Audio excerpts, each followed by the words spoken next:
एक गोलले जित्ला 1-0ले जित्ला होइन भनेको स्पेनले जित्छ।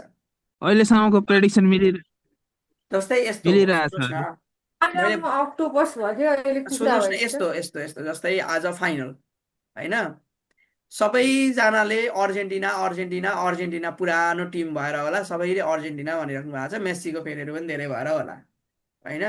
यहाँ मात्रै सबैजना प्रायः अर्जेन्टिना हुनुहुन्छ होला होइन। प्रतिभा चाहिँ के हो होइन तपाईँको? गुरु, म चाहिँ होइन है, म त पोर्चुगल हो। म त स्पेन नै हो। तपाईँ पहिला स्पेन। रमेशजी? पोर्तुगल थियो, पोर्तुगल हार्यो, अब ए स्पेन। रमेशजी? मैले त खासै हेरेको छैन। ल ठिक छ, तपाईँ र म एउटै क्याटेगोरी रहेछौँ। मलाई पनि खासै त्यो रुचि छैन, म पनि खासै हेर्दिनँ होइन। पहिले सुरु सुरुमा सबैले पोर्चुगल भने, पोर्चुगलले जित्दैन जस्तै लागेको थियो, जितेन भने होइन। अब भोलिको लागि चाहिँ अब मेरो मेरो एन्सर अथवा मेरो प्रेडिक्सन भनेको चाहिँ भोलि अर्जेन्टिना र स्पेनको छ। मेरो एन्सर भनेको स्पेनले जित्छ, तर अधिकतम चान्सेस, धेरैभन्दा धेरै चान्सेस, एकदम राम्रो खेल्छ भोलि कसले? स्पेन। अनि स्पेन। स्पेनले जित्छ यसपालिको वर्ल्ड कप।